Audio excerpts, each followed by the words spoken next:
Brought to you by V-Guard, co-powered by Sensodyne and Vimal. పలుకులలో కేసరి.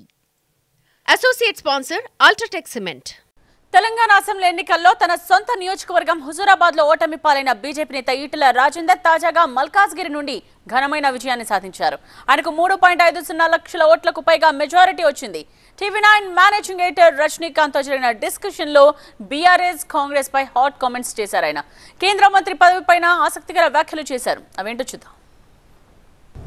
ఈటెల గారు తెలంగాణలో highest majority Bharatiya Janata పార్టీలో వచ్చిన వాళ్ళలో మీరే హైయెస్ట్ కనిపిస్తున్నారు. 3,91,000 మెజారిటీ మీకు వచ్చింది. ఇంత ప్రేమ మల్కాజ్గిరి ప్రజలు మీకు చూపించడానికి కారణం ఏంటి అనుకుంటున్నారు?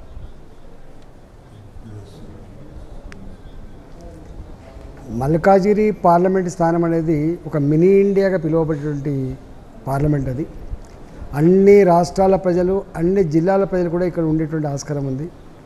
రాజకీయ పరిజ్ఞానం ఉన్నవాళ్ళుగా, ఇవాళ ఉద్యోగులుగా, రిటైర్డ్ ఉద్యోగులుగా అనేక వర్గాల ప్రజలు ఇక్కడ నివసించేటువంటి ప్రాంతం కాబట్టి ఎవరు మా వాళ్ళో, ఎవరి మంది వాళ్ళో, ఎవరికి ఓటు వేయాలో, ఎవరికి ఓటు వేయకూడదో ఆ పరిజ్ఞానం గొప్పగా ఉన్నవాళ్ళు కాబట్టి ఇవాళ మల్కాజ్గిరిలో నాలాంటి వాడిని మోడీ గారు వచ్చి గెలిపించమని చెప్పి ఒక మాట మాట్లాడితే గొప్ప మెజారిటీతో గెలిపించి ఈ మల్కాజ్గిరి అన్ని రంగాల అభివృద్ధిలో మీరు భాగం కావాలని చెప్పి నన్ను ఆశ్రయించడం జరిగింది.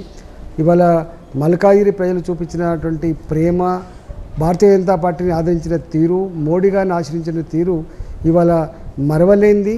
వాళ్ళ రుణం తీర్చుకునే దాంట్లో తప్పకుండా భారతీయ జనతా పార్టీ కేంద్ర ప్రభుత్వం ఇవాళ మల్కాజ్గిరికి ఎన్ని రకాల మేము చేయగలమో ఆ పనులన్నీ కూడా చేసి ప్రజలు ప్రేమను పొందేటువంటి ఆస్కారం ఉంటుంది. ఇవాళ వాళ్ళు ఏ నమ్మకాన్ని, ఏ విశ్వాసాన్ని మా మీద పెట్టినారో ఆ నమ్మకాన్ని, ఆ విశ్వాసాన్ని సంపూర్ణంగా నిలబెడతామని చెప్పి తెలంగాణలో ఇంత విజయం ఇచ్చారు. 4 స్థానాల నుంచి 8 స్థానాలకు పెంచారు తెలంగాణ ప్రజలు. సో భారతీయ జనతా పార్టీని ఎదుగుతున్న పార్టీ, ఎదగాల్సిన పార్టీగా ప్రజలు గుర్తించారు అనుకుంటున్నారా తెలంగాణలో? వాస్తవంగా మొన్న మేము ప్రభుత్వాన్ని ఏర్పాటు దిశగా ప్రజలు ఆశ్రయించే ఆస్కారం ఉండే, కానీ కొన్ని కారణాల వల్ల మేము దాన్ని అందిపుచ్చుకోలేకపోయినాం. గత 3 సంవత్సరాలుగా మా కేంద్ర పార్టీ తెలంగాణ రాష్ట్రంలో ఇక్కడ ప్రభుత్వాన్ని ఏర్పాటు చేయాలనే సంకల్పంలో మోడీ గారు, అమిత్ షా గారు, నడ్డా గారు ప్రణాళికలు రచించడం జరిగింది. కానీ కొన్ని కారణాల వల్ల ఇవాళ బీజేపీ, బీఆర్ఎస్ రెండు ఒకటే అనేటువంటి నరేషన్ బిల్డప్ చేయడంలో, అబద్ధాలు ప్రచారం చేయడంలో, ఇవాళ మీడియాని మేనేజ్మెంట్ చేసుకొని దాన్ని నమ్మించడంలో సఫలమైంది. కాబట్టి అనేక రకాల అమలు కానీ హామీలు ఇచ్చి ఇవాళ వాళ్ళ కాందాన్ని ఇవాళ కాంగ్రెస్ పార్టీ వాళ్ళు పొందగలిగారు.